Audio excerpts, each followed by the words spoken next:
corretamente apressou sem abordar esse problema. Com orgulho, promulguei na última semana uma das leis mais avançadas do mundo para a proteção de crianças e adolescentes na esfera digital. Também enviamos ao Congresso Nacional projeto de lei para fomentar a concorrência nos mercados digitais e para incentivar a instalação de data centers sustentáveis.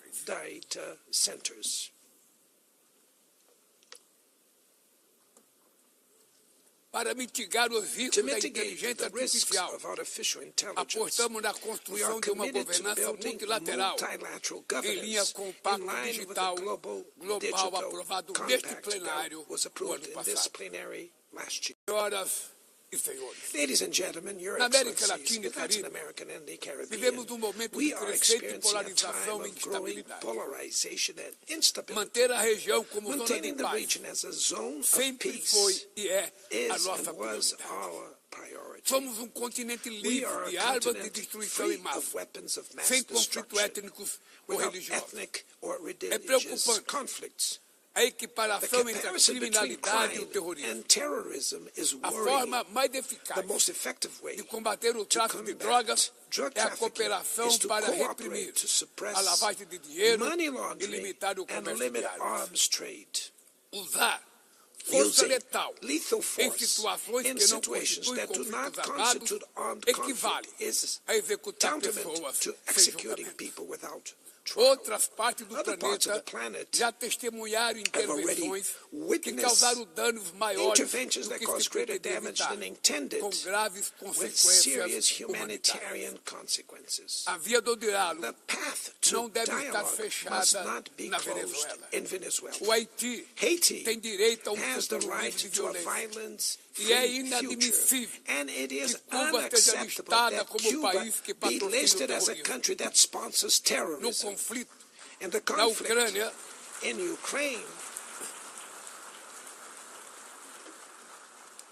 No conflito na Ucrânia, todos já sabemos que não haverá solução militar. O recente encontro no Alasca despertou a esperança de uma saída negociada. É preciso pavimentar caminhos para uma solução realista. Isso implica levar em conta as legítimas preocupações de segurança de todas as partes. A iniciativa africana e o grupo de amigos da paz, criado por China e Brasil, pode contribuir para promover o diálogo. Nenhuma situação é mais emblemática do que o uso desproporcional e ilegal da força do que a da Palestina. Os atentados terroristas perpetrados pelo Hamas são indefensáveis sob qualquer ângulo.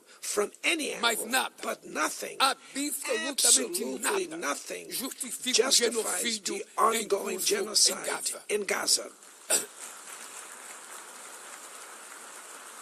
Ali,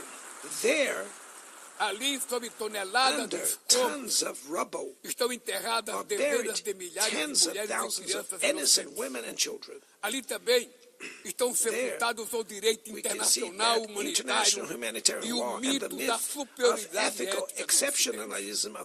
Esse massacre não aconteceria sem a cumplicidade dos que poderiam evitar.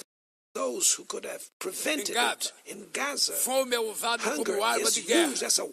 O deslocamento forçado de populações é praticado impunemente. Deve expressar minha admiração aos judeus que dentro e fora de Israel se opõem a esta punição coletiva. O povo palestino corre o risco de desaparecer. Só sobreviverá como um Estado independente integrado à comunidade internacional. Esta é a solução defendida por mais de 150 membros da ONU e afirmada ontem aqui, neste mesmo plenário, mas obstruída por um veto. É lamentável que o presidente Mahmoud tenha sido impedido pelo país anfitrião de ocupar a bancada da Palestina nesse momento histórico.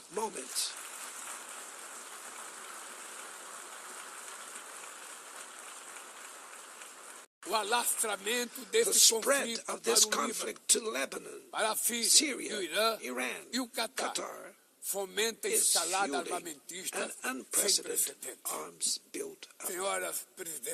Madam President, bombas e armas nucleares bombs não and vão nuclear nos weapons proteger da will crise not climática. protect us from the climate O ano de crisis. The year 2024 of 24 foi o mais was quente the já warmest registrado. already A registered. COP30 em COP Belém, no 30 in Brasil, the city of Belém, será a Brazil, COP da was the verdade. COP of truth. Será o momento It will dos be líderes the time mundiais for world leaders provarem to prove a the seriedade de seu seriousness of their compromisso com o commitment to planeta. the planet.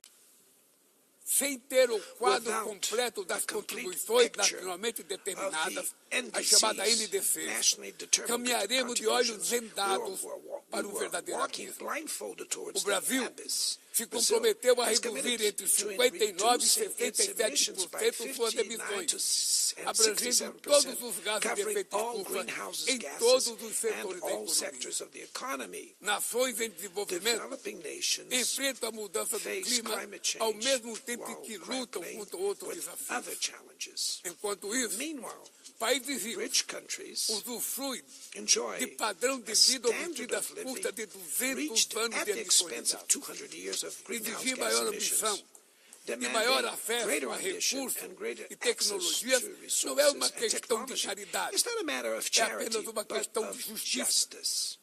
A corrida The por minérios race for críticos critical essenciais minerals para essential a transição for energética energy não transition pode cannot reproduzir a lógica reproduce the predatória predatory que and marcou asymmetrical os últimos logic séculos. that has characterized Em Belém, recent centuries. In o Belém mundo vai City, conhecer the a world realidade will da learn Amazônia. about the O reality of the Brasil já Amazon. reduziu pela metade Brazil has already o reduced desmatamento na região deforestation by nos half 2 in the últimos anos. region in the last 2 years. Erradicá-lo requer Eradicating garantia, it condições requires dignas de vida para ensuring seus milhões decent de living habitantes. conditions for its millions of Fomentar o inhabitants. desenvolvimento Promoting sustentável sustainable development é o objetivo is the do Fundo objective of the Florestas Tropical Tropicais Forest para Forever sempre, Facility, que o Brasil which pretende Brazil lançar intends to launch para to remunerar compensate os países que countries mantêm that suas keep their florestas em forests pé. standing. É chegado o momento de passar But the time has da come fase to da prove, negociação. to move para a from the etapa da negotiation phase to the implementação. implementation O mundo stage. deve The muito ao world regime, owes a lot to the criado pela regime Convenção created do by the Clima. Climate Convention. mas é necessário Climate change trazer ao combate a needs mudança to do be clima brought para to o the coração heart da of ONU, the UN para que ela so tenha that a it atenção gets que the merece. attention it deserves. Conselho A vinculado à council Assembleia Geral, linked to the General com Assembly força e with the legitimidade power para and monitorar legitimacy to compromissos, monitor dará commitments, coerência provide à ação climática. coherence to climate action. Trata-se de um passo This is a fundamental fundamental step na direção de uma towards reforma a mais broader abrangente da reform of the organização, organization, que contemple também which would also Conselho de include Segurança an ampliado expanded nas Security duas Council categorias in de seus two membros. member categories. Poucas áreas Few areas retrocederam have tanto worsened como o as sistema much as the multilateral de comércio. multilateral trading system.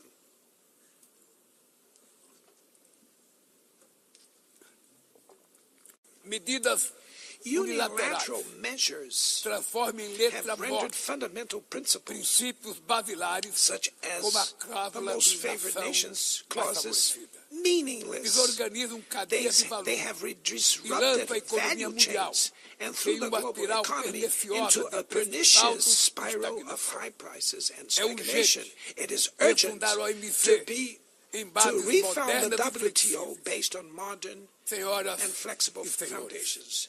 Your Excellencies, ladies este and ano gentlemen, this year, o mundo perdeu the duas world lost two personalidades exceptional excepcionais. public figures. O ex-presidente do Former Uruguai, Pepe Uruguayan Mujica, President Pepe e o Mujica nosso querido and Papa our dear Francisco. Pope Francis, both Encarnaram como ninguém embodied the os best melhores valores humanist humanistas. values like no Suas other. vidas se Their lives entrelaçam, were se entrelaçaram intertwined com as with 8 the 8 décadas de existência da decades ONU. of the UN.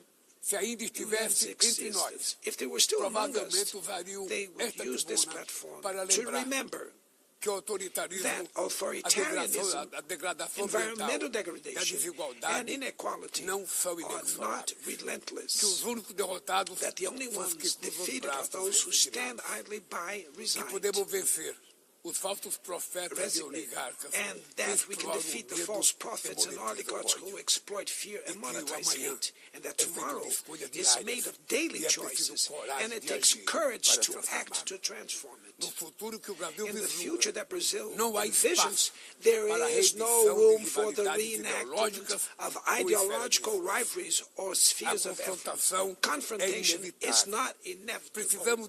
We need leaders with clear visions who understand that the international order is not a zero-sum game. The 21st century will be increasingly multipolar.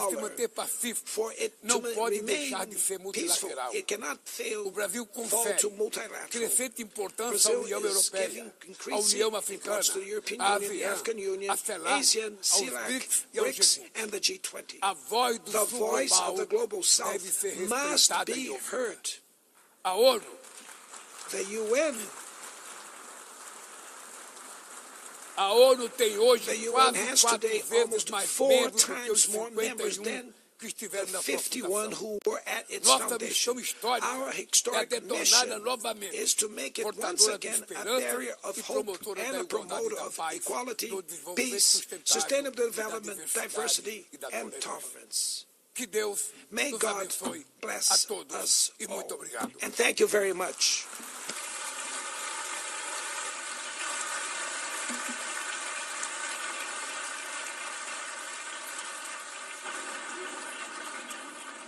On behalf of the Assembly, I wish to thank the President of the Federative Republic of Brazil,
the Assembly will hear an address by His Excellency Donald Trump, President of the United States of America. I request protocol to escort His Excellency and invite him to address the Assembly.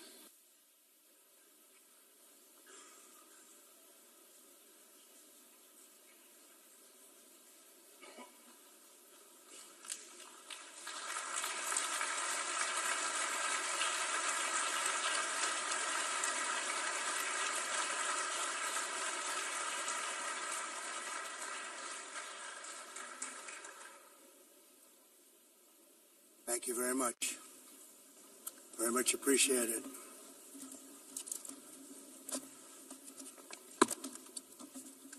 And I don't mind making this speech without a teleprompter, because the teleprompter is not working.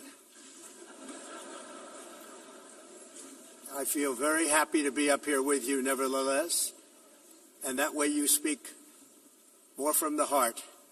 I can only say that whoever's operating this teleprompter is in big trouble.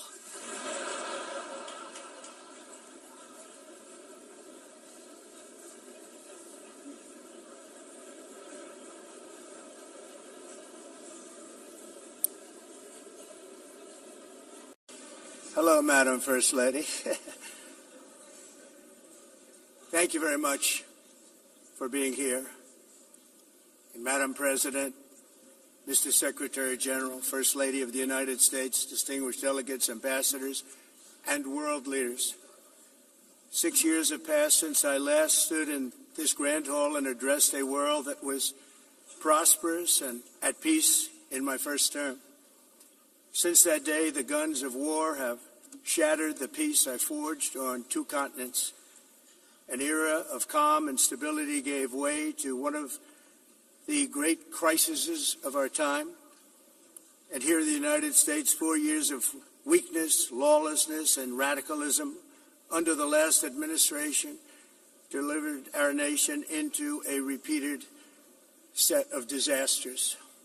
1 year ago, our country was in deep trouble, but today, just 8 months into my administration, we are the hottest country anywhere in the world, and there is no other country even close. America is blessed with the strongest economy, the strongest borders, the strongest military, the strongest friendships, and the strongest spirit of any nation on the face of the earth. This is indeed the golden age of America. We are rapidly reversing the economic calamity we inherited from the previous administration, including ruinous price increases and record-setting inflation. Inflation like we've never had before. Under my leadership, energy costs are down, gasoline prices are down, grocery prices are down, mortgage rates are down, and inflation has been defeated. The only thing that's up is the stock market, which just hit a record high. In fact, it hit a record high 48 times in the last short period of time. Growth is surging, manufacturing is booming. The stock market, as I said, is doing better than it's ever done. And all of you in this room benefit by that, almost everybody. And importantly, workers' wages are rising at the fastest pace in more than 60 years. And that's what it's all about, isn't it? In 4 years of President Biden, we had less than $1 trillion of new investment into the United States. In just 8 months since I took office, we have secured commitments and money already paid for $17 trillion. Think of it, 4 years, less than $1 trillion, 8 months, much more than $17 trillion is being invested in the United States, and it's now pouring in from all parts of the world. We've implemented the largest tax cuts in American history and the largest regulation cuts in American history, making this once and again the best country on earth to do business. And many of the people in this room are investing in America, and it's turned out to be an awfully good investment during this 8-month period.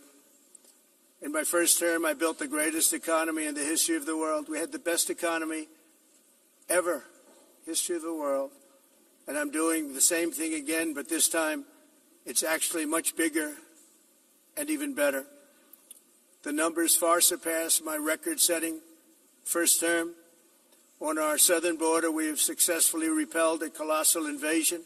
And for the last 4 months, and that's 4 months in a row, the number of illegal aliens admitted and entering our country has been 0.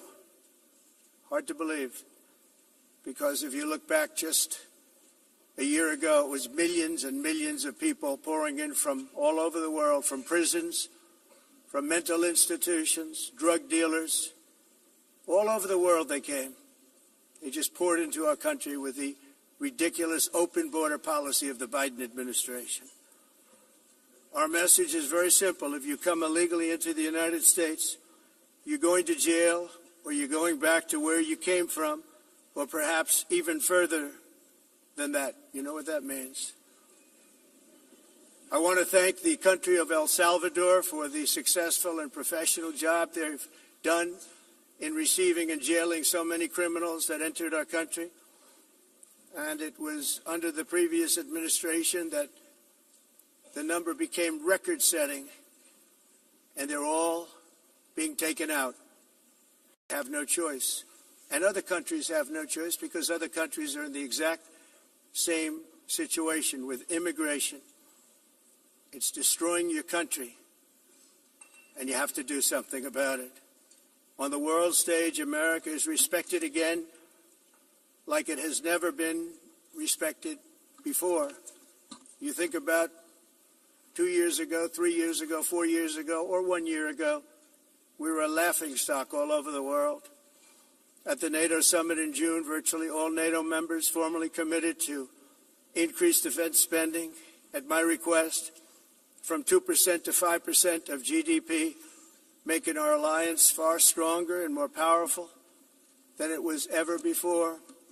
In May, I traveled to the Middle East to visit my friends and rebuild our partnerships in the Gulf and those valued relationships with Saudi Arabia, Qatar, and the UAE and other countries are now, I believe, closer than ever before. My administration has negotiated one historic trade deal after another, including with the United Kingdom, the European Union, Japan, South Korea, Vietnam, Indonesia, the Philippines, Malaysia, and many, many others. Likewise, in a period of just 7 months, I have ended 7 unendable wars. They said they were unendable.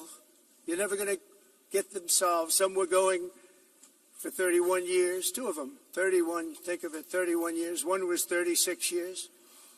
One was 28 years. I ended 7 wars.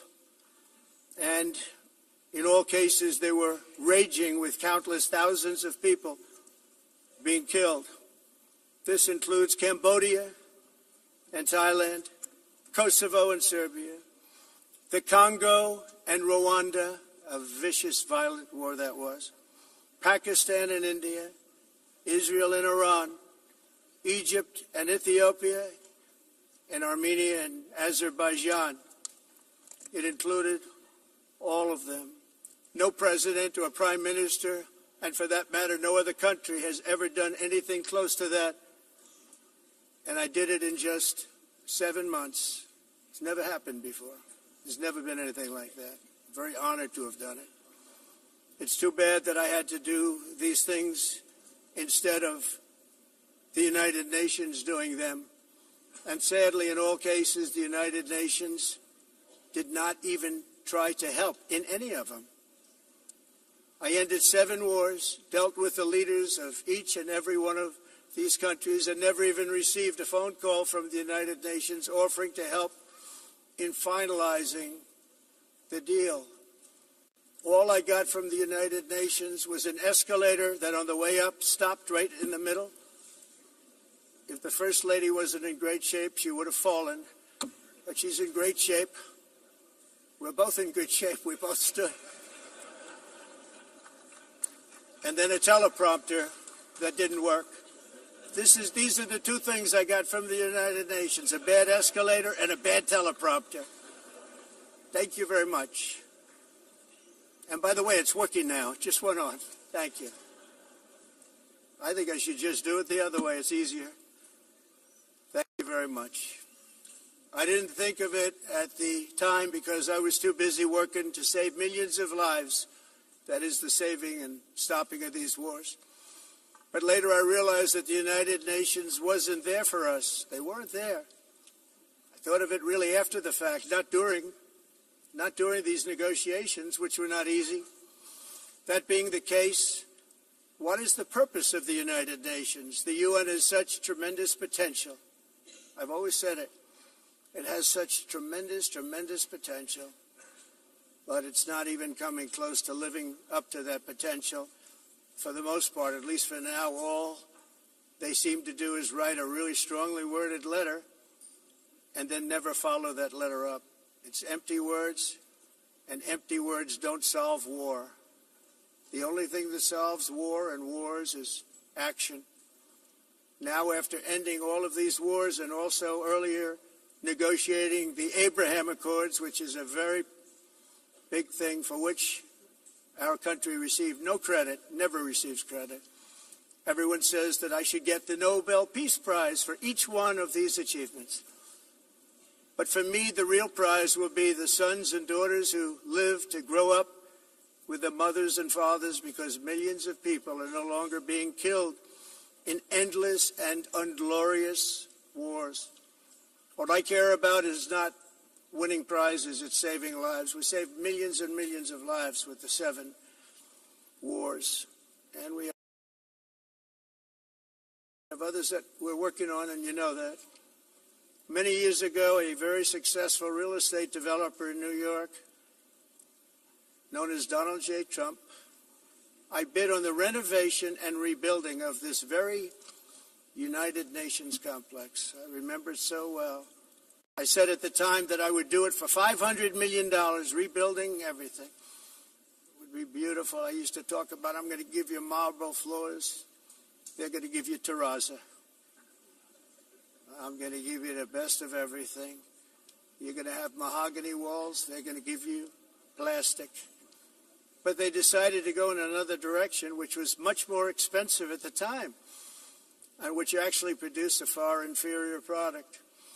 And I realized that they did not know what they were doing when it came to construction, and that their building concepts were so wrong, and the product that they were proposing to build was so bad and so costly. It was going to cost them a fortune. And I said, and wait till you see the overruns. Well, I turned out to be right. They had massive cost overruns and spent between $2 and $4 billion on the building and did not even get the marble floors that I promised them. You walk on terrazzo. Do you notice that? As far as I'm concerned, frankly, looking at the building and getting stuck on the escalator, they still haven't finished the job. They still haven't finished. That was years ago. The project was so corrupt that Congress actually asked me to testify before them on the tremendous waste of money, because it turned out that they had no idea what it was, but they knew it was anywhere between $2 and $4 billion as opposed to $500 million with a guarantee. But they had no idea, and I said it cost much more than $5 billion. Unfortunately, many things in the United Nations are happening just like that, but on an even much bigger scale, much, much bigger. Very sad to see. Whether the UN can manage to play a productive role, I've come here today to offer the hand of American leadership and friendship to any nation in this assembly that is willing to join us in forging a safer, more prosperous world. And it's a world that we'll be much happier with. A dramatically better future is within our reach. But to get there, we must reject the failed approaches of the past and work together to confront some of the greatest threats in history. There is no more serious danger to our planet today than the most powerful and destructive weapons ever devised by man, of which the United States, as you know, has many. Just as I did in my first term, I've made containing these threats a top priority, starting with the nation of Iran. My position is very simple. The world's #1 sponsor of terror can never be allowed to possess the most dangerous weapon. That's why shortly after taking office, I sent the so-called Supreme Leader a letter making a generous offer.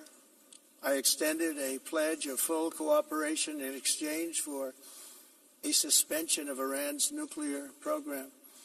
The regime's answer was to continue their constant threats to their neighbors and U.S. interests throughout the region and some great countries that are right nearby.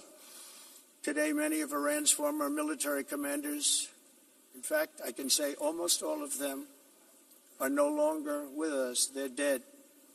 And 3 months ago, in Operation Midnight Hammer, 7 American B-2 bombers dropped the 14 30,000-pound each bombs on Iran's key nuclear facility, totally obliterating everything. No other country on earth could have done what we did. No other country has the equipment to do what we did. We have the greatest weapons on earth. We hate to use them. But we did something that for 22 years people wanted to do. With Iran's nuclear enrichment capacity demolished, I immediately brokered an end to the 12-day war, as it's called, between Israel and Iran, with both sides agreeing to fight no longer. As everyone knows, I have also been deeply engaged in seeking a ceasefire in Gaza. Have to get that done. Have to get it done. Unfortunately, Hamas has repeatedly rejected reasonable offers to make peace. We can't forget October 7th, can we? Now, as if to encourage continued conflict, some of this body is seeking to unilaterally recognize a Palestinian state. The rewards would be too great for Hamas terrorists for their atrocities. This would be a reward for these horrible atrocities, including October 7th, even while they refuse to release the hostages or accept a ceasefire. Instead of giving to Hamas and giving so much, because they've taken so much, they have taken so much. This could have been solved so long ago. But instead of giving in to Hamas's ransom demands, those who want peace should be united with one message: release the hostages now. Just release the hostages now.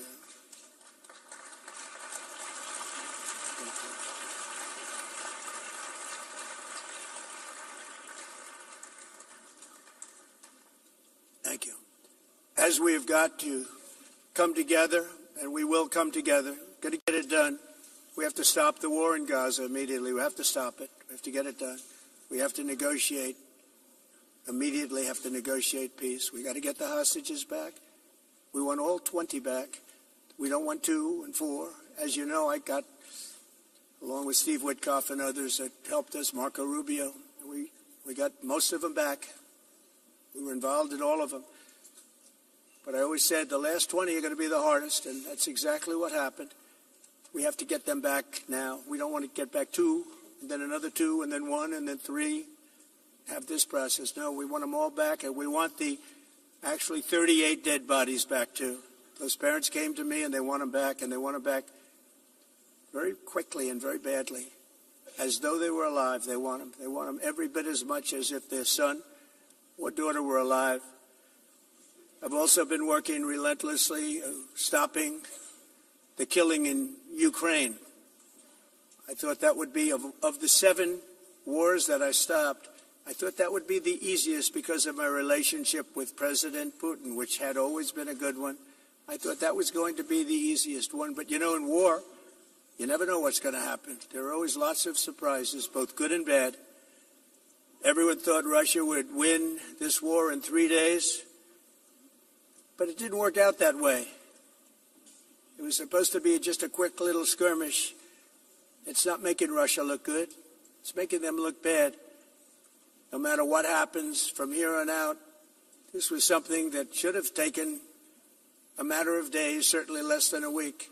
And they've been fighting for 3.5 years and killing anywhere from 5,000 to 7,000 young soldiers, mostly soldiers, on both sides, every single week, from 5,000 to 7,000 dead young people, and some in cities, much smaller numbers, where rockets are shot, where drones are dropped. This war would never have started if I were president. This was a war that should have never happened. It shows you what leadership is, what bad leadership can do to a country. Look what happened to the United States, and look where we are right now in just a short period of time. The only question now is how many more lives will be needlessly lost on both sides. China and India are the primary funders of the ongoing war by continuing to purchase Russian oil. But inexcusably, even NATO countries have not cut off much Russian energy and Russian energy products, which, as you know, I found out about 2 weeks ago, and I wasn't happy. Think of it. They're funding the war against themselves. Who the hell ever heard of that one? In the event that Russia is not ready to make a deal to end the war, then the United States is fully prepared to impose a very strong round of powerful tariffs, which would stop the bloodshed, I believe, very quickly. But for those tariffs to be effective, European nations, all of you are gathered here right now, would have to join us in adopting the exact same measures. I mean, you're much closer to this. We have an ocean in between. You're right there. And Europe has to step it up. They can't be doing what they're doing. They're buying oil and gas from Russia while they're fighting Russia. It's embarrassing to them, and it was very embarrassing to them when I found out about it, I can tell you that. They have to immediately cease all energy purchases from Russia. Otherwise, we're all wasting a lot of time. So I'm ready to discuss this. We're going to discuss it today with the European nations, all gathered here. I'm sure they're thrilled to hear me speak about it, but that's the way it is. I like to speak my mind and speak the truth. As we seek to reduce the threat of dangerous weapons today, I'm also calling on every nation to join us in ending the development of biological weapons once and for all. And biological is terrible, and nuclear is even beyond, and we include nuclear in that. We want to have a cessation of the development of nuclear weapons. We know, and I get to view it all the time. Sir, would you like to see? And I look at weapons that are so powerful that we just can't ever use them. If we ever use them, the world literally might come to an end. There would be no United Nations to be talking about. There would be no nothing. Just a few years ago, reckless experiments overseas gave us a devastating global pandemic. Yet despite that worldwide catastrophe, many countries are continuing extremely risky research into bioweapons and man-made pathogens. This is unbelievably dangerous. To prevent potential disasters, I'm announcing today that my administration will lead an international effort to enforce biological weapons convention, which is going to be meeting with the top leaders of the world by pioneering an AI verification system that everyone can trust.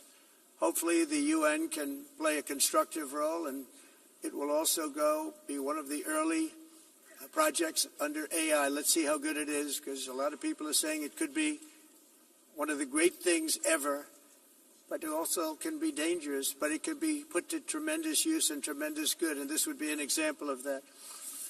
Not only is the UN not solving the problems it should, too often, it's actually creating new problems for us to solve. The best example is the number one political issue of our time, the crisis of uncontrolled migration. It's uncontrolled. Your countries are being ruined. The United Nations is funding an assault on Western countries and their borders. In 2024, the UN budgeted $372 million in cash assistance to support an estimated 624,000 migrants journeying into the United States. Think of that. The UN is supporting people that are illegally coming into the United States, and then we have to get them out. The UN also provided food, shelter, transportation, and debit cards to illegal aliens. Can you believe that? On the way to infiltrate our southern border. Millions of people came through that southern border. Just a year ago, millions and millions of people were pouring in, 25 million altogether over the 4 years of the incompetent Biden administration. And now we have it stopped, totally stopped. In fact, they're not even coming anymore because they know they can't get through. But what took place is totally unacceptable. The UN is supposed to stop invasions, not create them, and not finance them. In the United States, we reject the idea that mass numbers of people from foreign lands can be permitted to travel halfway around the world, trample our borders, violate our sovereignty, cause unmitigated crime, and deplete our social safety net. We have reasserted that America belongs to the American people, and I encourage all countries to take their own stand in defense of their citizens as well. You have to do that because I see it. I'm not mentioning names. I see it, and I can call every single one of them out. You're destroying your countries. They're being destroyed. Europe is in serious trouble. They've been invaded by a force of illegal aliens like nobody's ever seen before. Illegal aliens are pouring into Europe. Nobody is ever, and nobody's doing anything to change it, to get them out. It's not sustainable. And because they choose to be politically correct, they're doing just absolutely nothing about it. And I have to say, I look at London, where you have a terrible mayor, terrible mayor, and it's been so changed, so changed. Now they want to go to Sharia law, but you're in a different country. You can't do that. Both the immigration and their suicidal energy ideas will be the death of Western Europe if something is not done immediately. This cannot be sustained. What makes the world so beautiful is that each country is unique. But to stay this way, every sovereign nation must have the right to control their own borders. You have the right to control your borders, as we do now, and to limit the sheer numbers of migrants entering their countries and paid for by the people of that nation that were there and that built that particular nation at the time. They put their blood, sweat, tears, money into that country, and now they're being ruined. Proud nations must be allowed to protect their communities and prevent their societies from being overwhelmed by people they have never seen before, with different customs, religions, with different everything. Where migrants have violated laws, lodged false asylum claims, or claimed refugee status for illegitimate reasons, they should, in many cases, be immediately sent home. And while we will always have a big heart for places and people that are struggling and truly compassionate, answers will be given.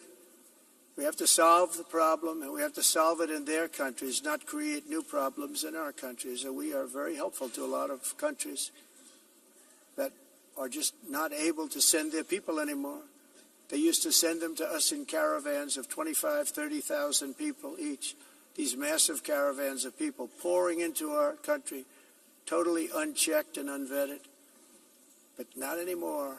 According to the Council of Europe, in 2024, almost 50% of inmates in German prisons were foreign nationals or migrants. In Austria, the number was 53% of the people in prisons were from places that weren't from where they are now.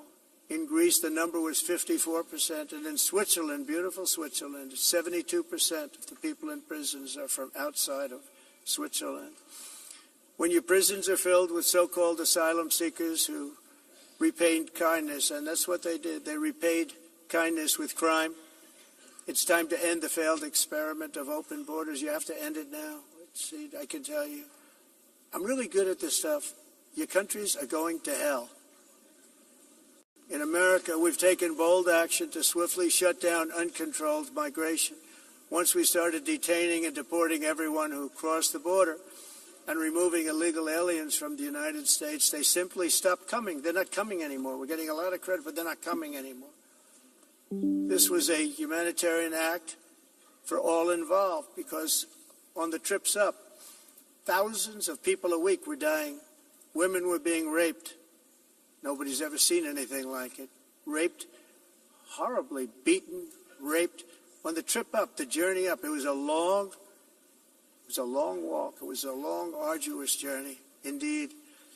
And it was also a historic victory against human trafficking throughout the region. What we did was a victory, and we saved so many lives of people that wouldn't make the journey. That journey was loaded up with death. Loaded up with death. Dead bodies all along the roads of jungles. To get up, they go through jungles, they go through areas so hot you couldn't breathe. They were dying of suffocation, areas so hot that you couldn't breathe. Dead bodies all over. By them not coming, we're saving tremendous numbers of lives. My people have done a fantastic job in doing what they did, and the American public agrees with it. I mean, I was very proud to see this morning I have the highest poll numbers I've ever had. Part of it is because of what we've done on the border. I guess the other part is what we've done on the economy. Joe Biden's policies empowered murderous gangs, human smugglers, child traffickers, drug cartels, and prisoners from all over the world. The previous administration also lost nearly 300,000 children. Think of that. They lost more than 300,000 children, little children, who were trafficked into the United States on the Biden watch. many of whom have been raped, exploited, and abused, and sold. Sold.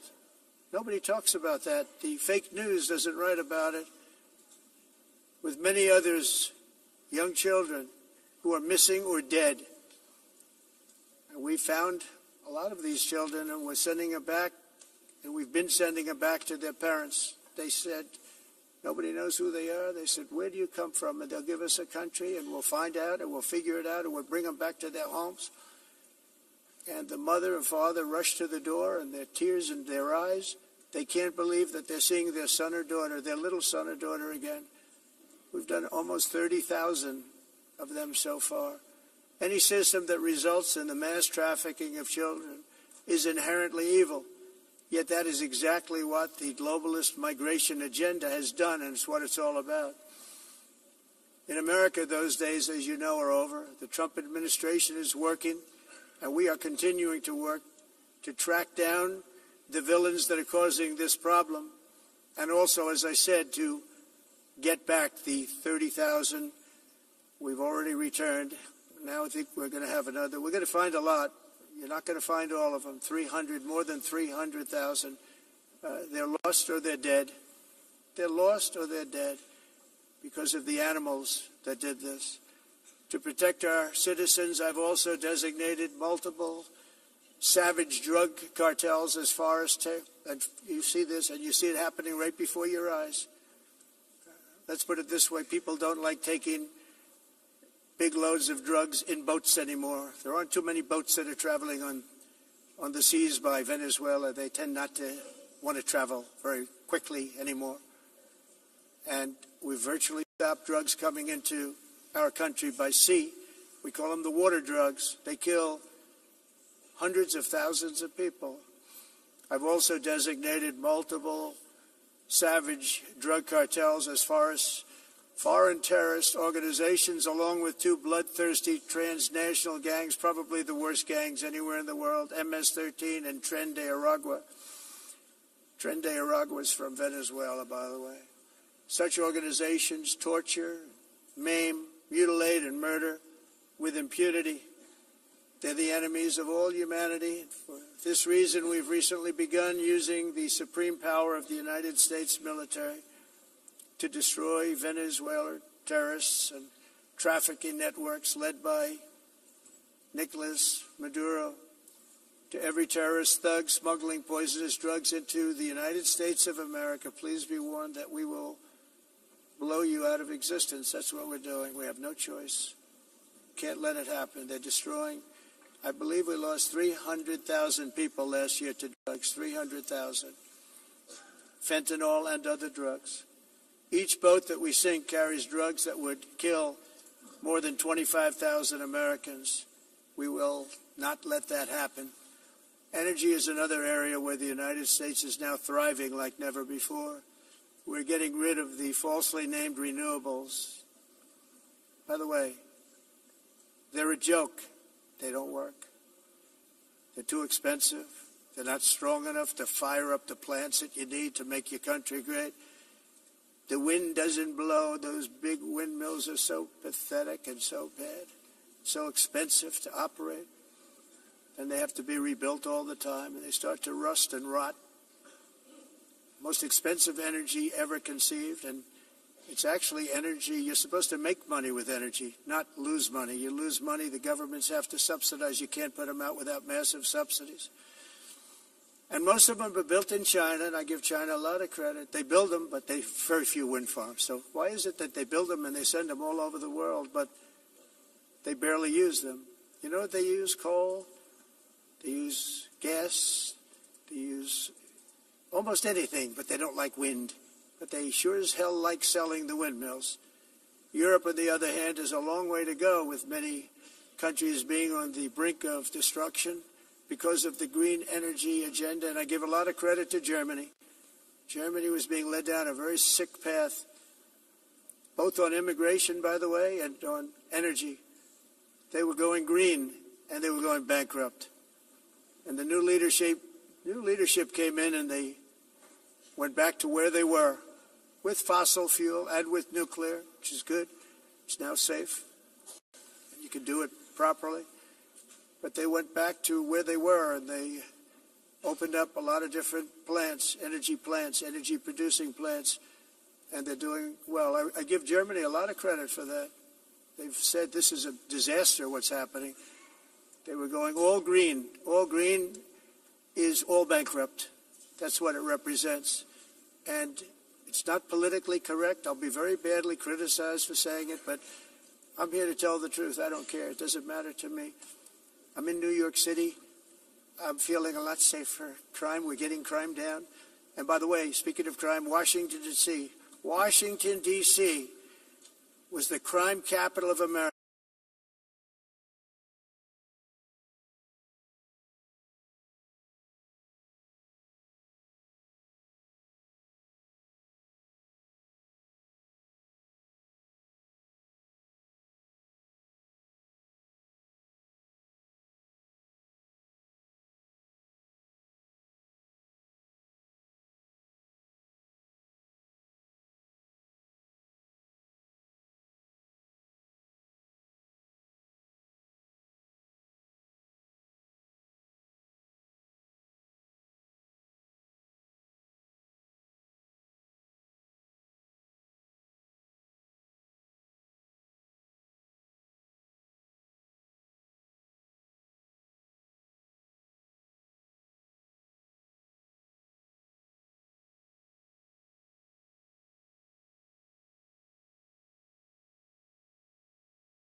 By global warming, not happening.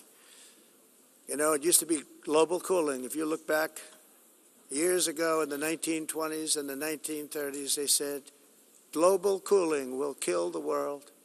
By global warming, not happening. They said global warming will kill the world. Global cooling. Then it started getting cooler. So now they just call it climate change, because that way they can't. They said it's climate change. They said global. As if it goes higher or lower, whatever the hell happens, it's climate change. Getting cooler. So now it's the greatest con job ever perpetrated on the world, in my opinion.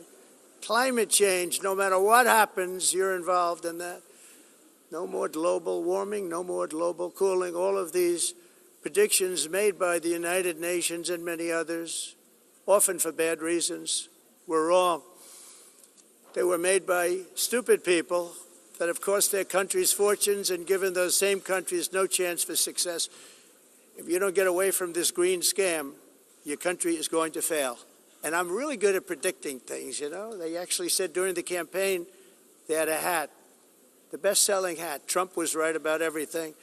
And I don't say that in a braggadocious way, but it's true. I've been right about everything.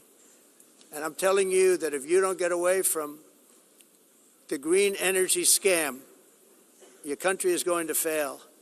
And if you don't stop people that you've never seen before, that you have nothing in common with, your country is going to fail. I'm the President of the United States, but I worry about Europe. I love Europe. I love the people of Europe. And I hate to see it being devastated by energy and immigration. This double-tailed monster destroys everything in its wake, and they cannot let that happen any longer. You're doing it because you want to be nice, you want to be politically correct, and you're destroying your heritage. They must take control strongly and immediately of the unmitigated immigration disaster and the fake energy catastrophe before it's too late. The carbon footprint is a hoax made up by people with evil intentions, and they're heading down a path of total destruction. You know, the carbon footprint was a big, big thing a few years ago.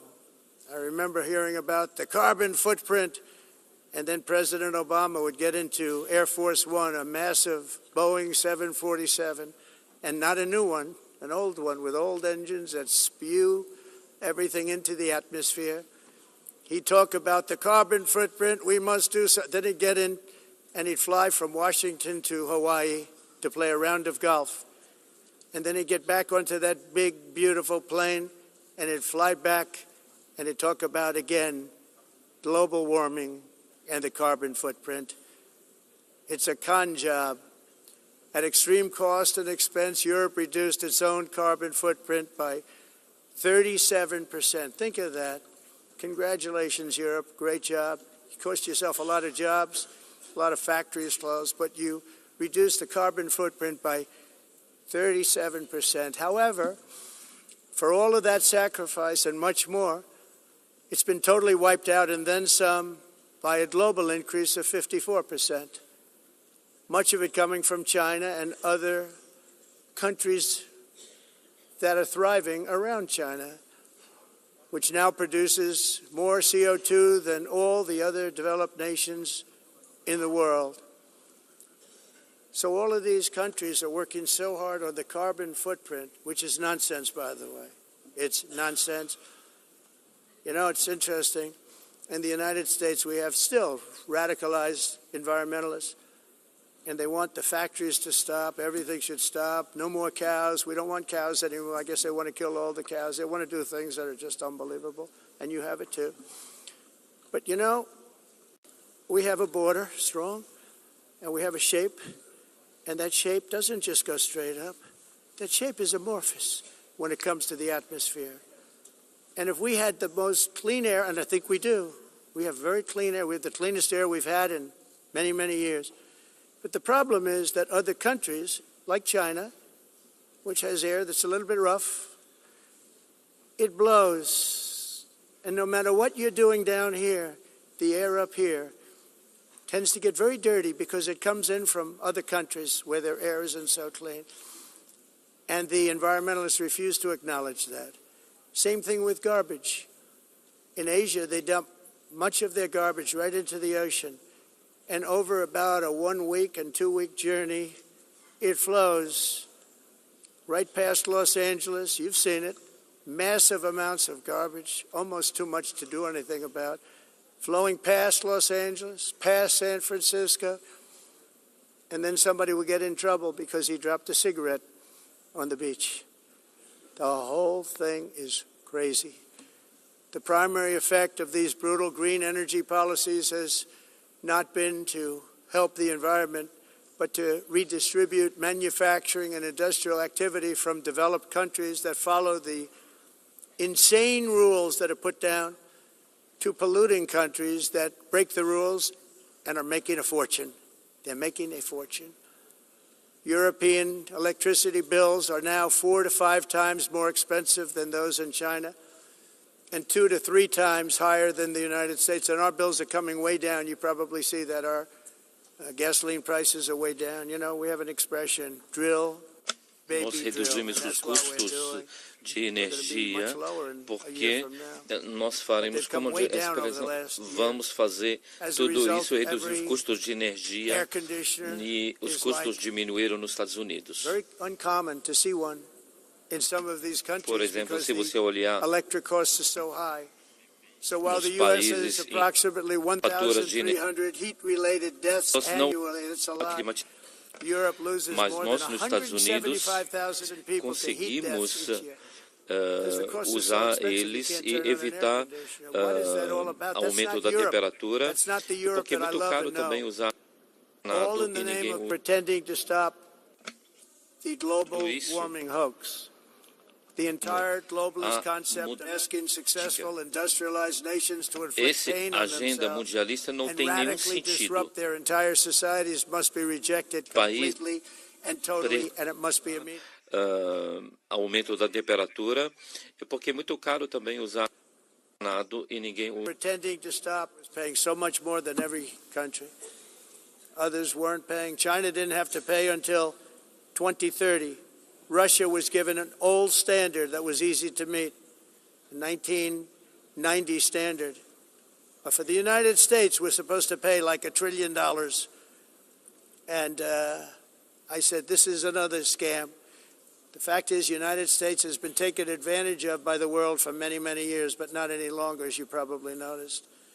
I unleashed massive energy production and signed historic executive orders to hunt for oil, but we don't have to do much hunting because we have the most oil of any nation anywhere, oil and gas in the world. And if you add coal, we have the most of any nation in the world. Clean, I call it clean, beautiful coal. You can do things today with coal that you couldn't have done 10 years ago, 15 years.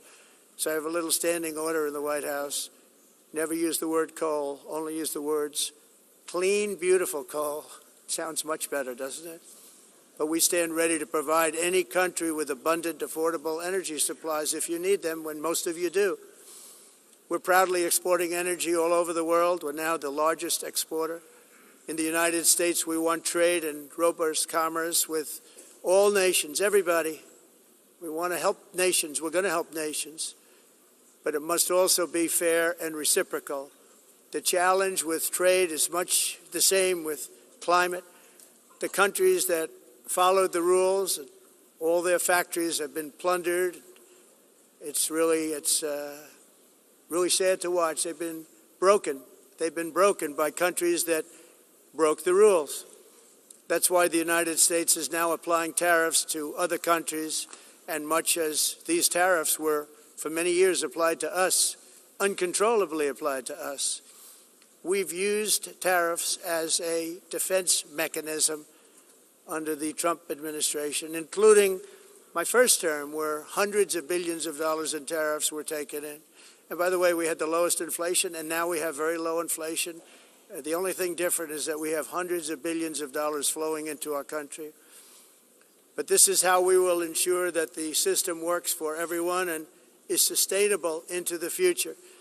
We're also using tariffs to defend our sovereignty and security throughout the world, including against nations that have taken advantage of former U.S. administrations for decades, including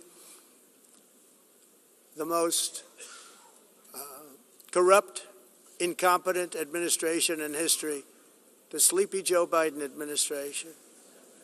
Brazil now faces major tariffs in response to its unprecedented efforts to interfere in the rights and freedoms of our American citizens and others, with censorship, repression, weaponization, judicial corruption, and targeting of political critics in the United States. I have a little problem saying this because I must tell you, I was walking in and the leader of Brazil was walking out. We saw him and I saw him, he saw me, and we embraced. And then I'm saying, can you believe I'm going to be saying this in just 2 minutes? But we actually agreed that we would meet next week. We didn't have much time to talk, like about 20 seconds. They were in retrospect, I'm glad I waited because this thing didn't work out too well. But we did talk, we had a good talk, and we agreed to meet next week, if that's of interest. But he seemed like a very nice man, actually. He liked me, I liked him. But if you, and I only do business with people I like. When I don't like them, I don't like them. But we had, at least for about 39 seconds, we had excellent chemistry. It's a good sign. But also in the past, Brazil, can you believe this, unfairly tariffed our nation, but now because of our tariffs, we are hitting them back, and we're hitting them back very hard. As president, I will always defend our national sovereignty and the rights of American citizens. So I'm very sorry to say this, that Brazil is doing poorly and will continue to do poorly. They can only do well when they're working with us. Without us, they will fail, just as others have failed. It's true. Next year, the United States will celebrate the 250th anniversary of our glorious independence, a testament to enduring power and American freedom and spirit. We will also be proudly hosting the 2026 FIFA World Cup, and shortly thereafter, the 2028 Olympics, which is going to be very exciting. I hope you all come. I hope that countless people from all over the globe will take part of these will be great celebrations of liberty and human achievement, and that together we all can rejoice in the miracles of history that began in July 4th, 1776, when we founded the light to all nations. And it's something really that an amazing thing came out of that date. It's called the United States of America. In honor of this momentous anniversary, I hope that all countries who find inspiration in our example will join us in renewing our commitment, values, and those values really that we hold so dear. Together, let us defend free speech and free expression. Let us protect religious liberty, including for the most persecuted religion on the planet today. It's called Christianity. And let us safeguard our sovereignty and cherish qualities that have made each of our nations so special, incredible, and extraordinary. In closing, I just want to repeat that immigration and the high cost of so-called green renewable energy is destroying a large part of the free world and a large part of our planet. Countries that cherish freedom are fading fast because of their policies on these two subjects. You need strong borders and traditional energy sources if you are going to be great again. Whether you have come from north or south, east or west, near or far, every leader in this beautiful hall today represents a rich culture, a noble history, and a proud heritage that makes each nation majestic and unique, unlike anything else in human history or any other place on the face of the earth.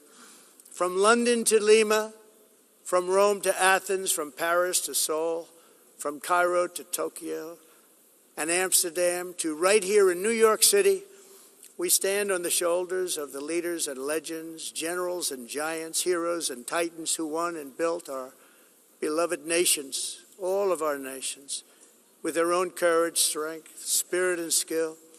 Our ancestors climbed mountains, conquered oceans, crossed deserts, and trekked over wide open plains.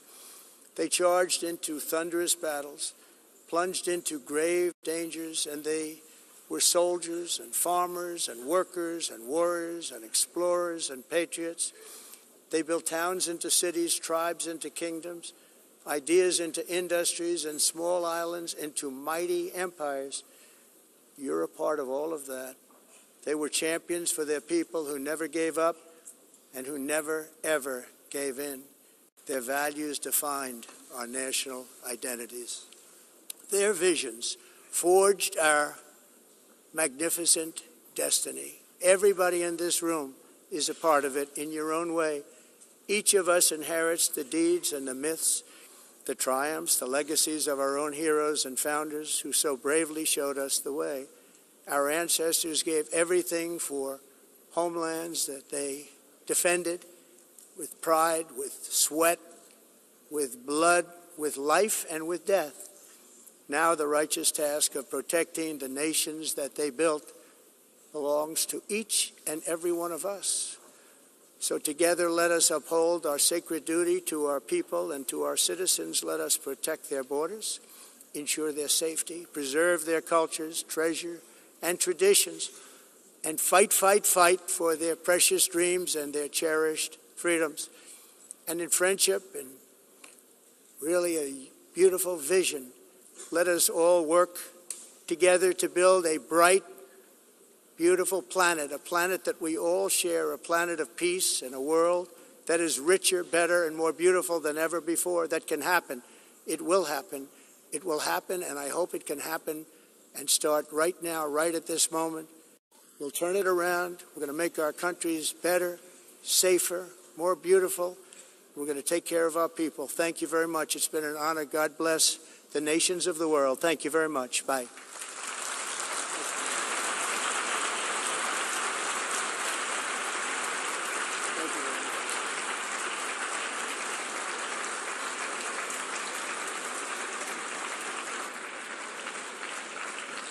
On behalf of the Assembly, I wish to thank the President of the United States,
something more aggressive was his last statement there. And this is interesting. We've had Darius Dale. I don't know if you guys follow Darius Dale, 42 Macro, been on our show many times. And Darius and I have had this conversation of, is this market, and what this analyst from Morgan Stanley was talking about, are we accelerating into it? Now, I will say this, that these markets will move over a long period of time. You have to met these challenges with equanimity and professionalism. He understands that a strong and independent central bank can contribute to sound economic policy in this nation. He understands the impact that monetary policy has on communities and families and businesses. He has somehow managed to stay laser focused on achieving the Fed's dual mandate to achieve maximum employment and stable prices. Chair Powell, thank you for doing your job with honesty, integrity, and humility. I speak for all of us here. There are few examples of patriotic, decent dedication to the nation than Jerome Powell. And thank you for returning to the Providence Chamber during your final few months as Fed Chair. You are more than welcome. Ladies and gentlemen, would you please join me in welcoming Chair of the Federal Reserve, Jay Powell.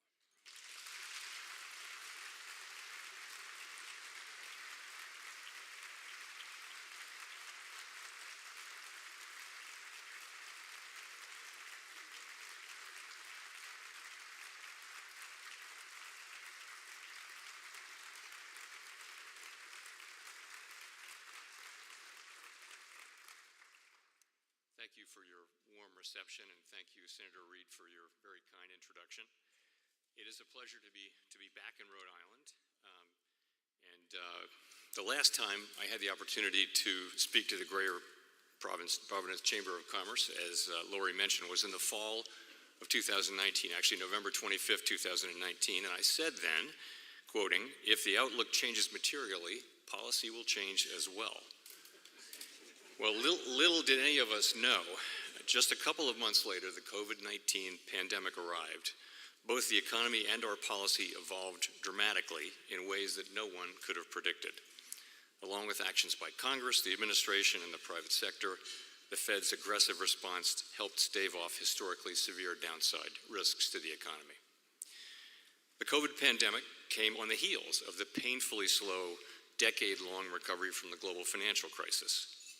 And these two back-to-back world historical crises have left behind scars that will be with us for a long time. In democracies around the world, public trust in economic and political institutions has been challenged. Those of us who are in public service at this time need to focus tightly on carrying out our critical missions to the best of our ability in the midst of stormy seas and powerful crosswinds. Throughout this turbulent period, central banks like the Fed have had to develop innovative new policies that were designed to deliver on our statutory goals during times of crisis, rather than for everyday use. Despite these two unique, extremely large shocks, the U.S. economy has performed as well or better than other large advanced economies around the world. And as always, it's essential that we continue to look back and learn the right lessons from these difficult years. And that process has been ongoing now for more than a decade. So, turning to the present day, the U.S. economy is showing resilience in the midst of substantial changes in trade and immigration policies, as well as in fiscal, regulatory, and geopolitical arenas. These policies are still emerging, and their longer-term implications will take some time to be seen. Recent data show that the pace of economic growth moderated. The unemployment rate is low but has edged up. Job gains have slowed, and the downside risks to employment have risen. At the same time, inflation has risen recently and remains somewhat elevated. In recent months, it has become clear that the balance of risks has shifted, prompting us to move our policy stance closer to neutral at our FOMC meeting last week. GDP rose at a pace of about 1.5% in the first half of this year, down from 2.5% last year. The moderation in growth largely reflects a slowdown in consumer spending.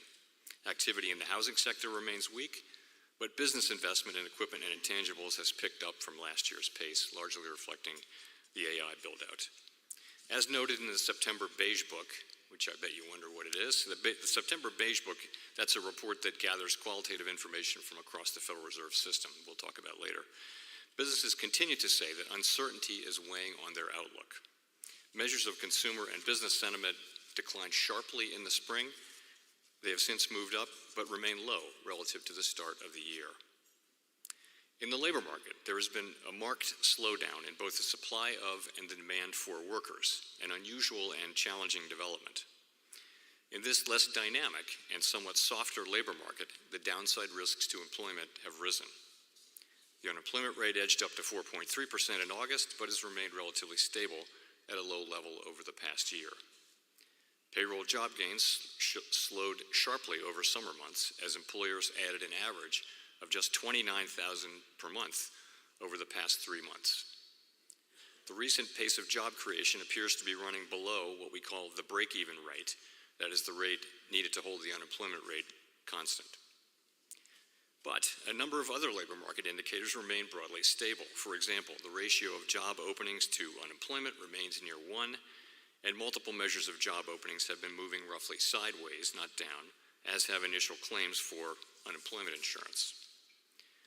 Inflation, meanwhile, has eased significantly from its highs of 2022, but remains somewhat elevated relative to our 2% longer-run goal. The latest available data indicate that total PCE prices rose, that's personal consumption expenditure prices, that's the inflation measure that we follow most closely, rose 2.7% over the 12 months ending in August, up from 2.3% in August 2024.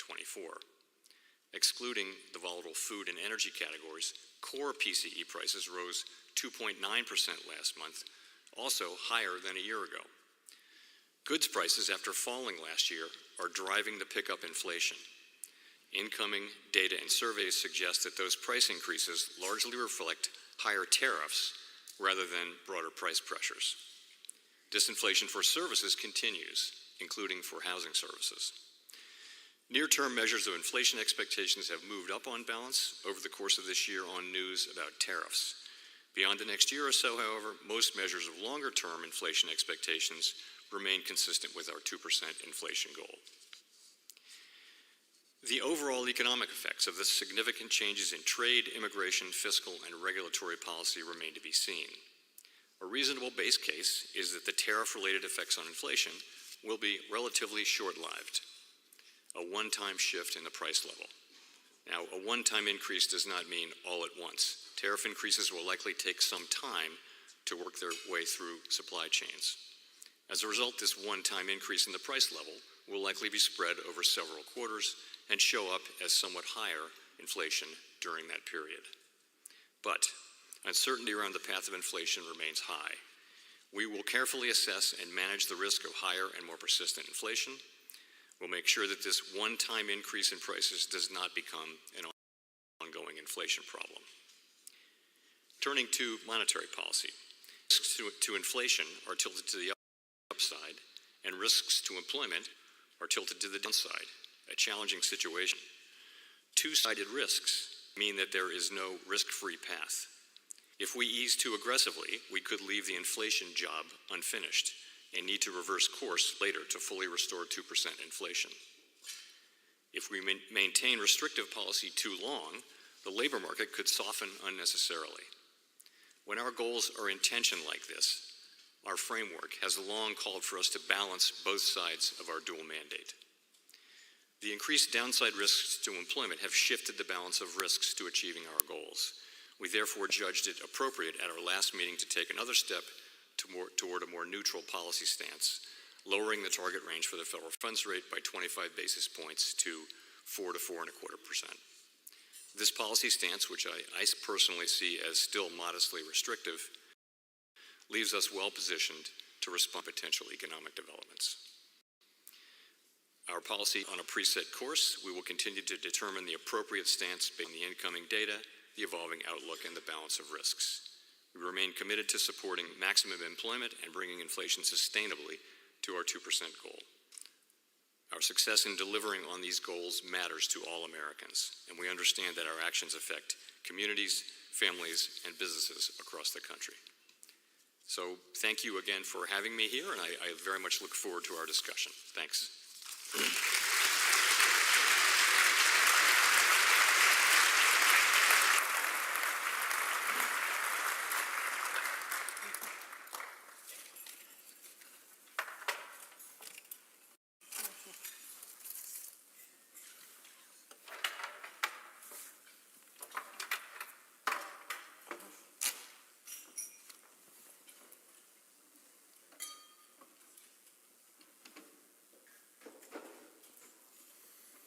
Thank you very much.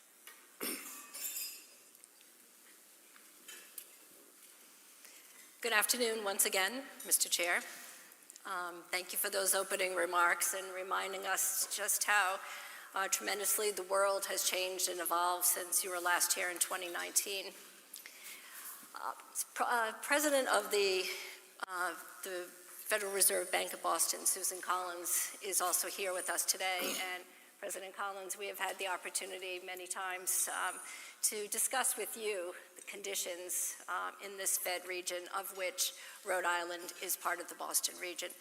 So, Mr. Chairman, I would ask you to think about your comments reflecting on the importance, what you have said, the importance of deeply understanding local labor markets.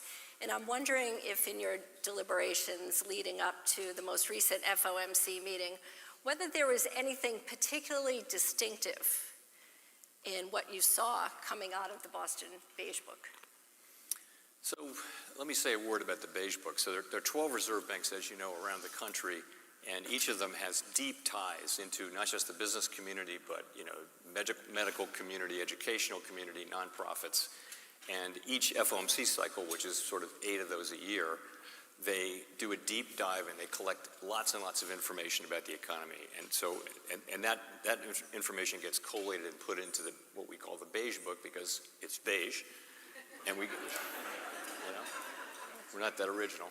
And so we get that a couple weeks before each FOMC meeting. And I have to say, I don't know of any source of sort of qualitative information about the economy that even approaches this. It's just a lot of conversations with a lot of people, and I personally find it very useful.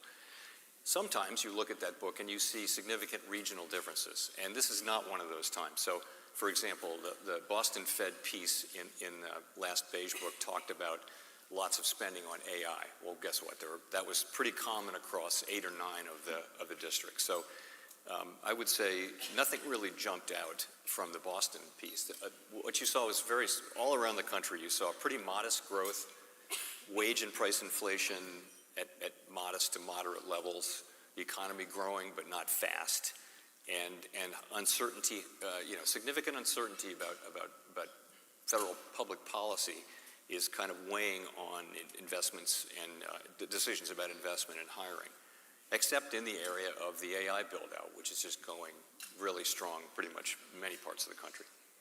So nothing distinctive from the Boston region that would inform your future decision-making, looking at the setting of monetary policy?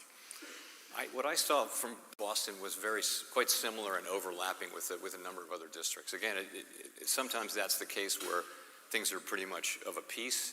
Sometimes different regions, particularly if there's a commodity price thing, you would see maybe things in the commodity-oriented regions doing differently from other regions of the country. Right now, it's much more the same around the country, I would say. So let's talk about and build on what you described a few moments ago about the dual mandate of the Fed. And if you could talk about these conditions that wax and wane over time, what signals will you be looking for in the run-up to the next FOMC meeting, which is in roughly 30 days? We have 2 goals, as you mentioned, maximum employment and price stability, and they're equal goals under the law. So almost all the time, they work together. They complement one another. So, for example, when the economy is weak, the unemployment rate might be high and the inflation rate would be low, and that it calls for stimulus from us. And when the economy is really strong and the labor market is tight, that's when inflation will be moving up, and so policy might be a little bit tighter. That's almost always the case. Right now is the quite unusual case where risks to, as I mentioned in my remarks, risks to employment are to the downside and to inflation to the upside. Now, we only have one tool, which is monetary policy, really interest rates, and really it's calling for differences. So for a long time, we have a document called the Statement on Longer Run Goals and Monetary Policy Strategy. We call it the consensus statement to save time.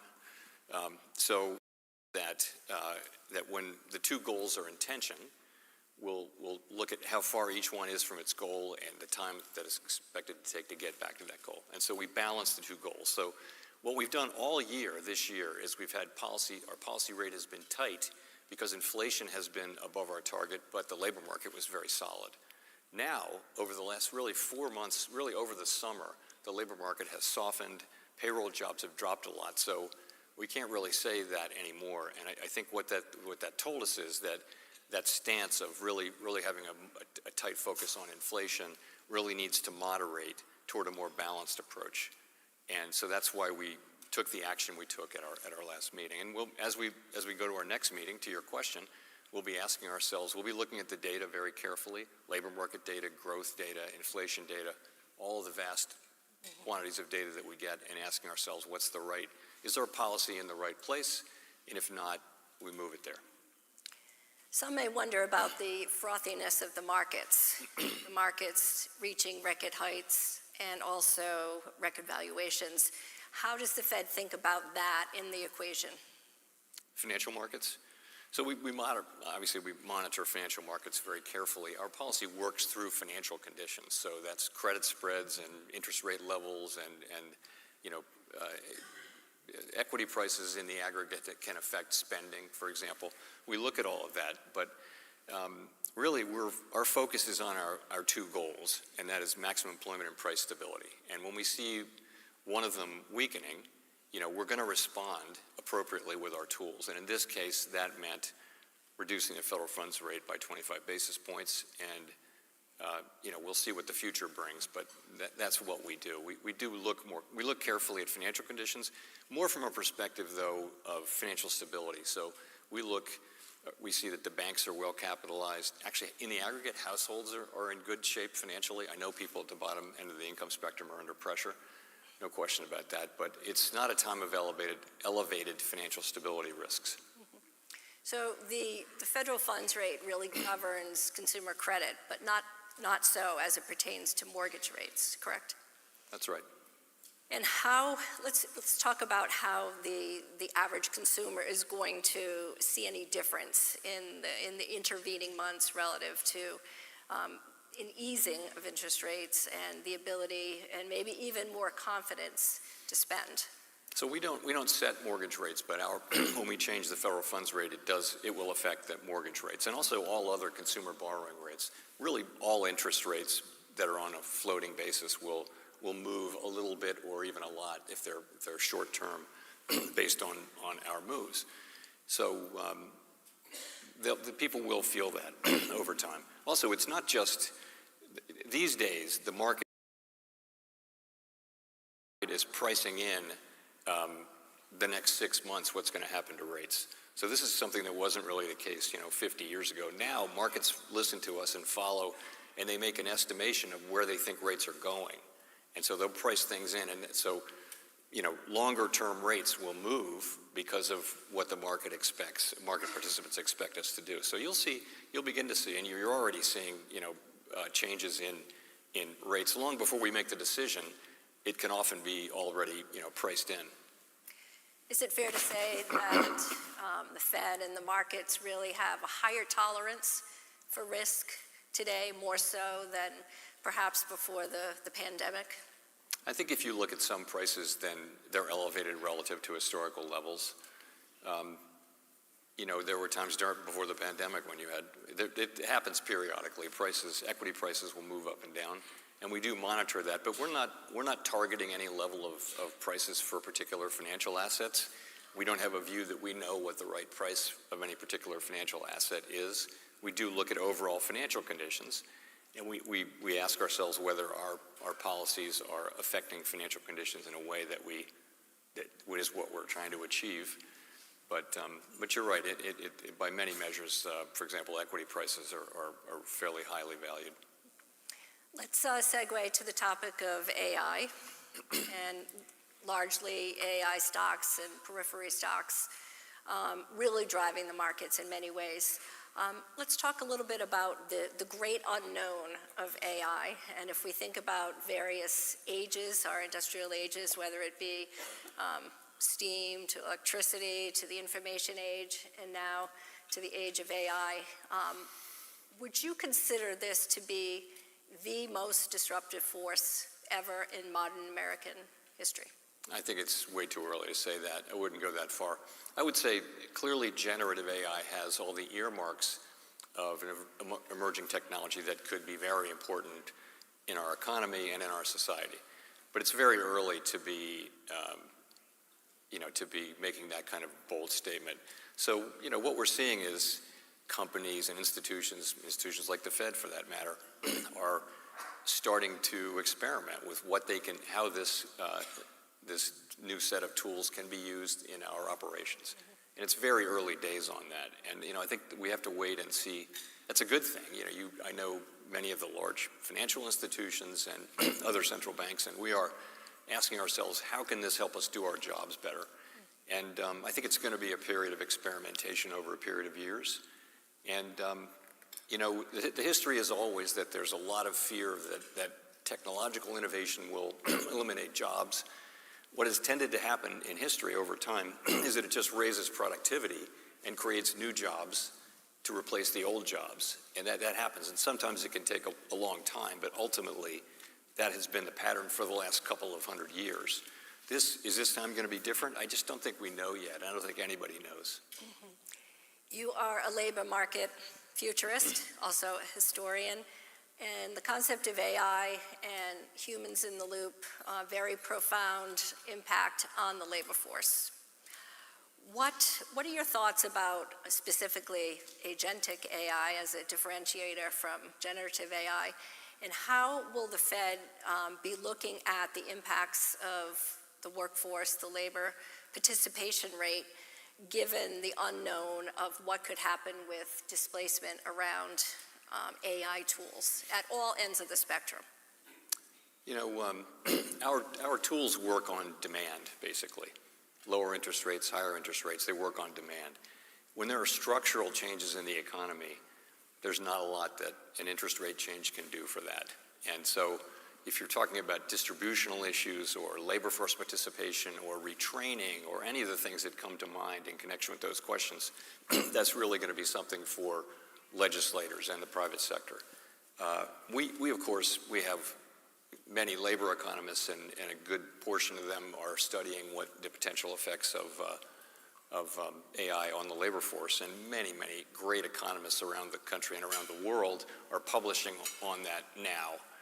And it really is too early to say. I think you can say that some jobs are going to be phased out, some jobs are going to evolve, and people are going to be further trained and that sort of thing, and be able to keep a job like that.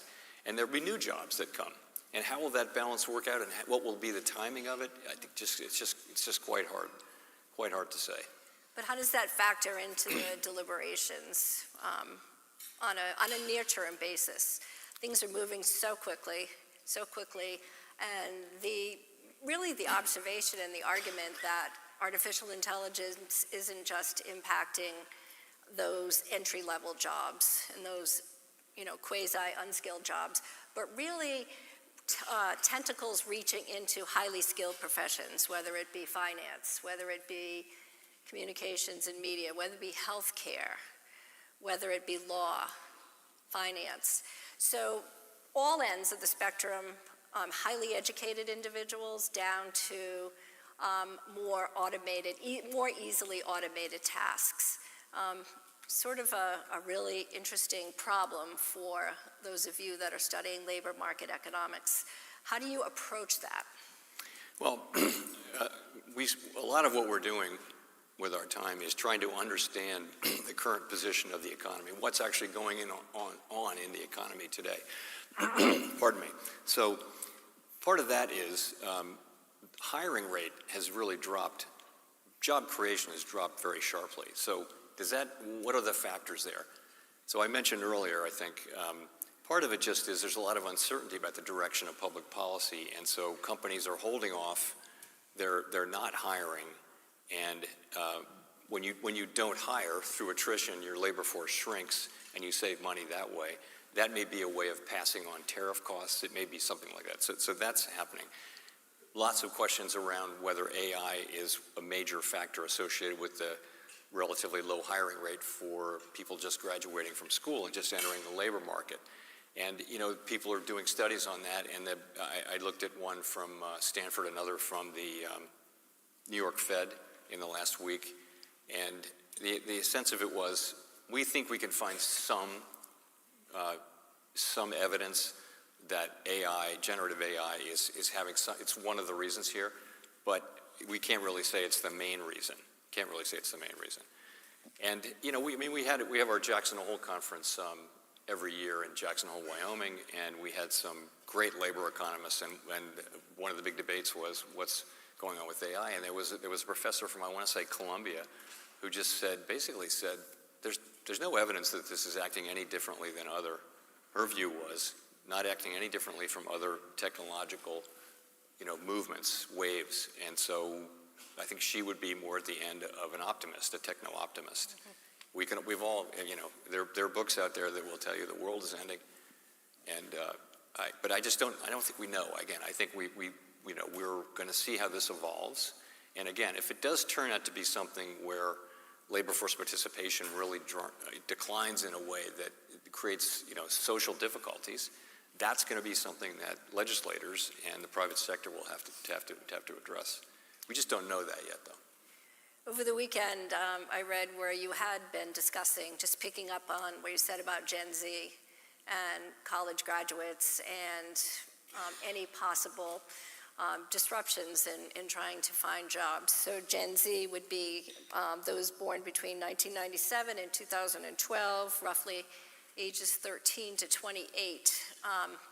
What are your thoughts on college enrollment? We'll talk a little bit about labor disruption in just a minute, and Jackson Hole, because I know that's a favorite of yours, but a lot of the individuals in this room today may have family members that fall squarely in that 13 to 28 category. What would you say about that? I mean, again, we all see the data that it's just gotten tough for people just entering the labor force to be hired. But remember, the overall national aggregate hiring rate is at very, very low level. The layoff rate is also at a very, very low level. You're in a low fire, low hire economy, and it feels like companies are they've kind of stopped hiring or slowed down their hiring because they want to see how this all shakes out. We're having very important changes to economic policy in the United States, and companies and people are wondering how's that going to work out. So I think that's part of it. The other thing I would add, though, is there's a lot of good scholarship around technological innovation and inequality, if you will. And the sense of it is really that if schools and society give students graduating the skills and aptitudes they need to benefit from evolving technology, you can have declining inequality over time. And that's what the United States had for many, many years, up until about 1970, when U.S. educational attainment kind of plateaued and inequality takes off. So it's really down to having the skills. So kids who come out of school today with technological skills and can work with this new technology, they're probably going to be fine. They're going to be great. If you don't have those skills, though, you're increasingly left with less attractive employment. So in a way, it's an educational issue. Our society is our education system, and you spoke about inequality, particularly the digital divide, and thinking about where the United States really has paced among countries throughout the world. Particularly, that was a subject that you initiated at Jackson Hole back in August. What are your thoughts on how that is likely to really change the way we look at technology as a force for productivity and advancement? I mean, technology has been raising incomes and productivity for really a couple hundred years since the Industrial Revolution. It's been an amazing thing for the quality of human life, and there's no reason why that has to change. In the United States was the first country to have gender-blind secondary education, and if you go back, you'll see that there's a great book on this, but just basically the U.S. had fast technological innovation for a century, and also declining inequality because people were coming out and their educational the capabilities they took out of the educational system gave them the ability to benefit from evolving technology. So, and that's really the key, because of technology, what it does is it makes us more productive. One summer I worked on a project that was building houses, and I basically had a shovel and I just dug most of the summer. And now that would be a bobcat, which can do 100 times the work, no blisters, no water breaks. It's just much more productive. And you see housing production's gotten, at least it did get for a while, much more productive, not so much lately. But that I think is the story. And while U.S. educational attainment, college graduation rates and things like that leveled out, they're still going up. The rest of the world caught on and has really caught up in terms of educational attainment. And that really is the key. To your point, your educational system, your country is your educational system ultimately.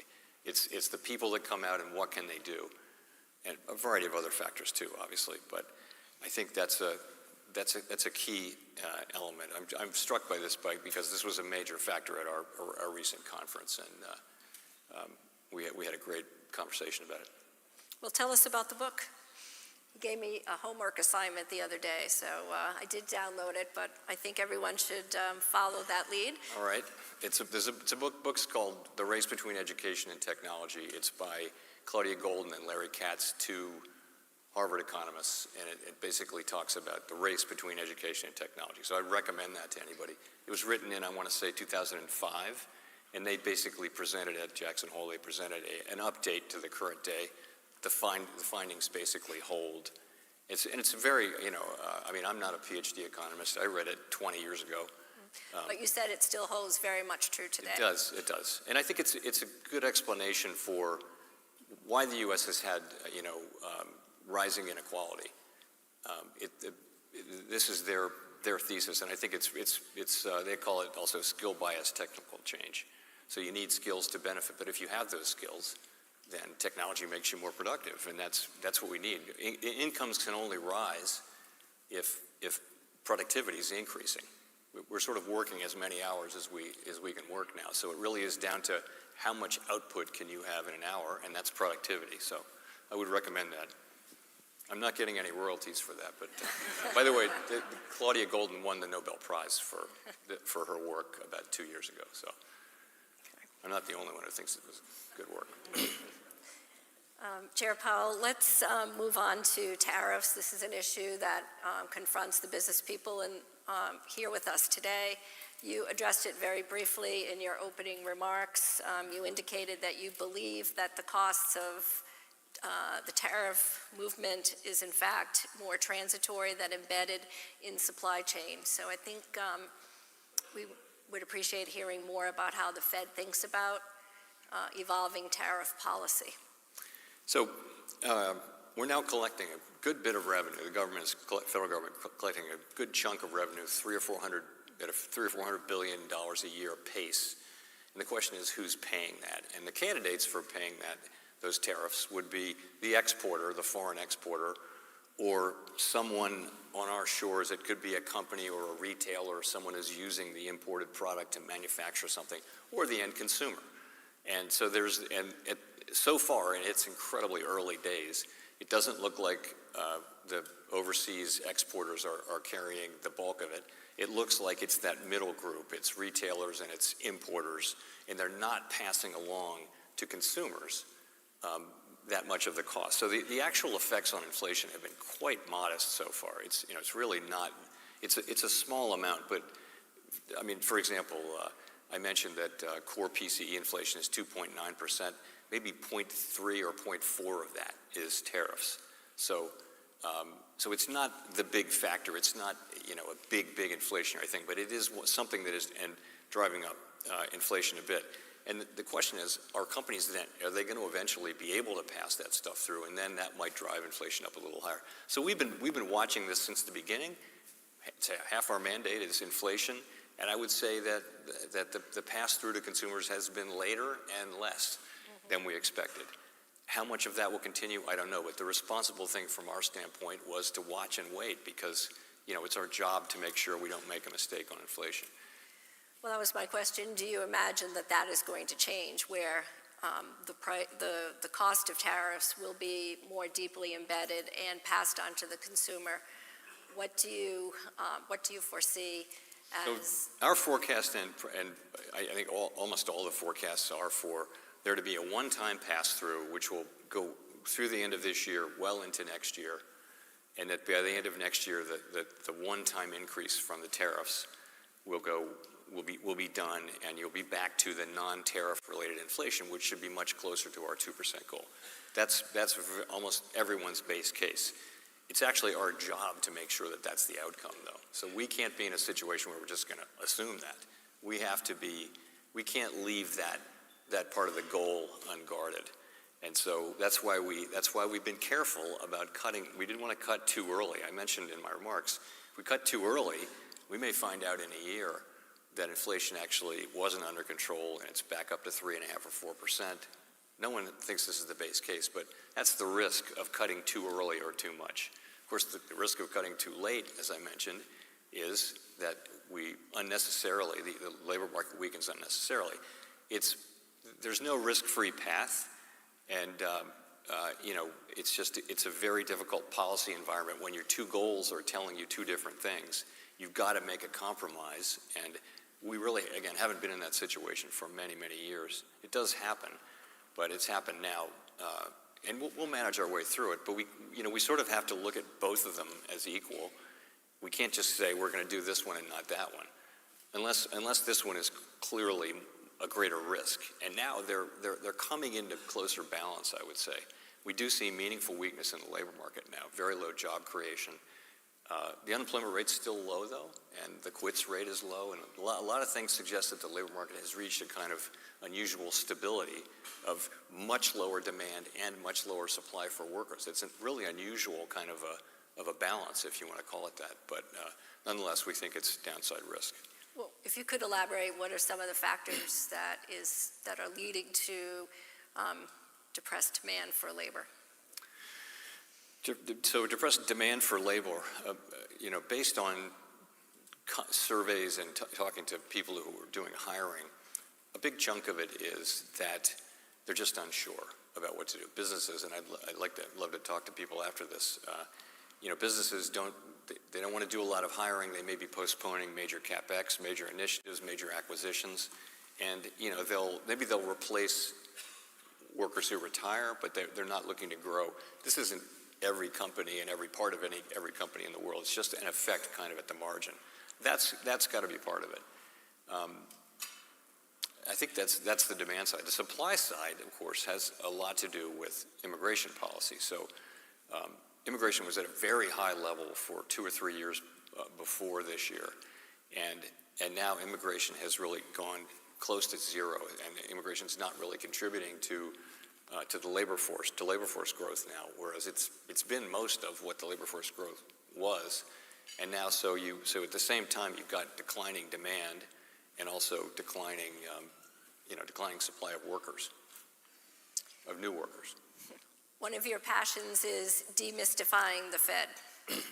You enjoy speaking about it, and those that are Fed watchers are wondering, will there in fact be 2 additional rate cuts before the end of the year? Of course, we're uncertain about that, if I understood your comments correctly.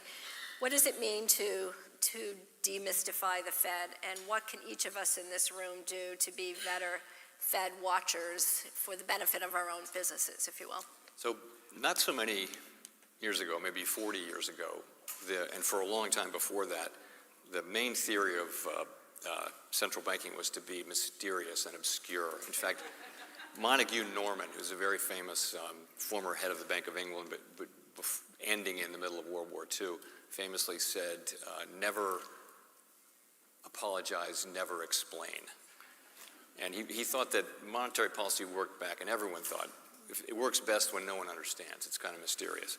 So starting maybe 40 years ago, a bunch of economists, including Alan Blinder and a number of others, said, you know what, that's wrong, because if markets and the public understand the way you'll react to incoming data, then they'll kind of do your job for you. And so they argued for greater transparency. And people said, you know what, that makes sense. So central banks started being transparent. The Fed didn't even issue a post-Federal Open Market Committee announcement until 1994, and then did so as an experiment just to see what would happen. Now, so if you fast forward through, the 30 years since then, now we have a post-meeting statement, we have minutes, we have press conferences, every FOMC participant is on Squawk Box, we have a press release. So, and maybe some people say it's too much, it's excessive, but so that's the way it's evolved. So we try really hard to communicate with the interested public in a way that is useful and comprehensible and jargon-free. That's what we focus on, and that's all we're trying to do. So we don't use their, every profession has their jargon, and you kind of need it for internal conversations, but we try not to do that. So that's all we're trying to do.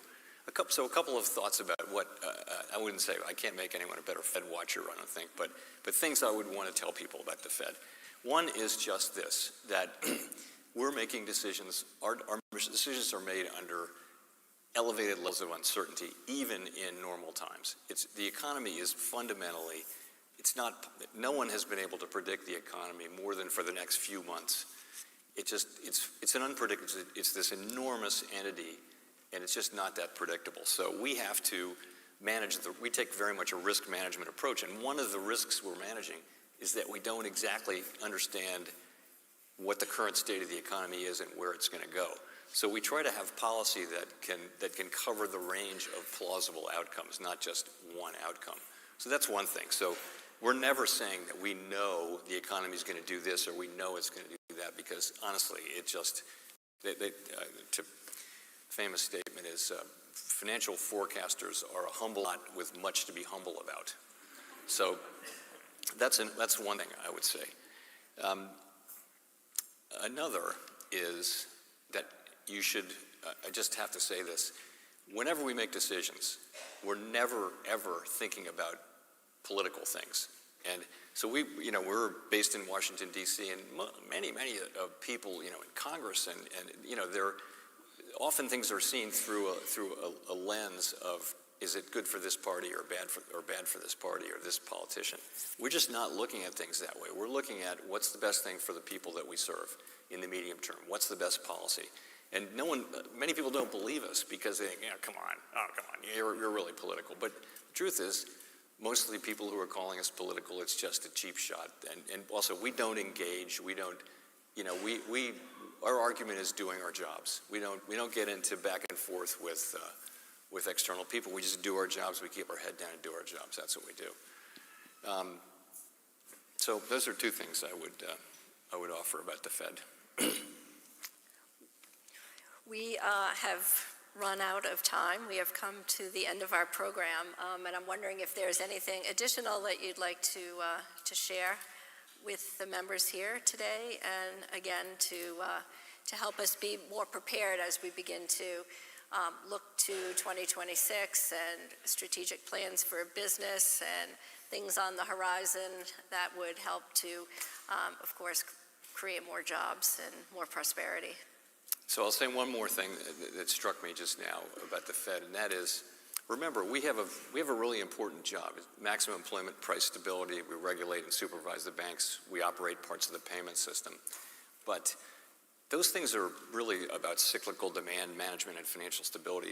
The policies that really matter for the U.S. economy in the long run, things like investment, particularly investment in people, that's not something we can do. I think we get a disproportionate amount of attention compared to the things that really matter for the country, which are the things that Congress can do and the private sector can do, which are the things that will really matter for future generations, are not interest rate policy and the things that we do as important as we are.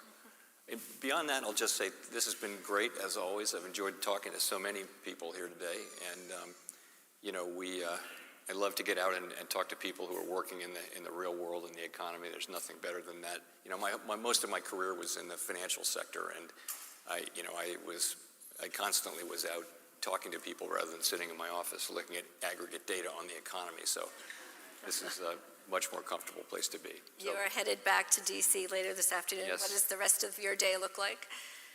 Get home. I won't get home until after dinner, so it looks like me working on the plane on the way back. So anyway, thank you so much. It's been Thank great. you. Thank you. Chair Jerome Powell, Chair of the Federal Reserve.